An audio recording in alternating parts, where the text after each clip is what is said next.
Guys আজকে হচ্ছে 15ই August মানে স্বাধীনতা দিবস। আর এটা আমাদের দেশ স্বাধীন হওয়া 79তম স্বাধীনতা দিবস। দেরি না করে সকালবেলাতে বেরিয়ে পড়েছিলাম স্কুলে মিষ্টি নিতে যাওয়ার জন্য। আর বাস স্ট্যান্ডে এসে দেখি আমাদের বাস স্ট্যান্ডে সব লোকগুলো মিলে পতাকা উত্তোলন করছিল। আর এখানে আসতেই কোনো রকম করে হাত বাড়িয়ে আমি একটা মিষ্টি নিয়ে নিয়েছিলাম। মিষ্টি খাওয়ার পর আমি এখানে চলে এসেছিলাম হাত ধোয়ার জন্য। আরে আরে আস্তে আস্তে এই সরি গাইস, অনেকদিন টিপি নাই তো তাই জোরে টেপে দিয়েছিলাম না, মানে কলটা। তারপর আমাদের স্কুলে ফ্ল্যাগটা ঠিক করা হচ্ছিল, ফ্ল্যাগটা তোলার জন্য।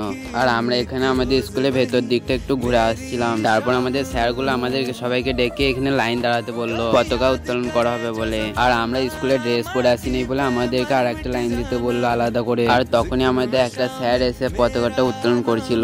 আর আমরা সবাই মিলে হাততালি মারছিলাম। আর ফ্ল্যাগটার মধ্যে কিছু ফুল বাঁধা থাকে, যখন ফ্ল্যাগটা উপরে উঠে যায় তখন দড়িটা ধরে টানলে ফুলটা খুলে যায়। যখন ফুলটা বাঁধা হয়েছিল তখন ভালো করে বাঁধা হয়নি, তার জন্য ফ্ল্যাগটা আবার নিচেতে নামাতে হলো। আর ফ্ল্যাগটা নিচেতে নামিয়ে ফ্ল্যাগে যে ফুলটা বাঁধা ছিল সেটা খুলে দেওয়া হলো। আর ফুলটা খুলে দিয়ে ফ্ল্যাগটা আবার ভেতরে তুলতে শুরু করলো। এন্ড ফাইনালি আমাদের স্কুলে ফ্ল্যাগটা তোলা কমপ্লিট হয়ে গেছিল। আর ফ্ল্যাগটা তোলা হয়ে যাওয়ার পর ফ্ল্যাগটা দেখতে কত সুন্দর লাগছিল। আর সব বড় বড় ব্যক্তিদের ফটোতে মালা দেওয়া হচ্ছিল, যেমন মহাত্মা গান্ধী, নেতাজি সুভাষচন্দ্র বসু। আর মালা দেওয়া হয়ে যাওয়ার পর আমাদের স্যার কিছু বক্তব্য দিয়ে শোনাচ্ছিল আমাদেরকে।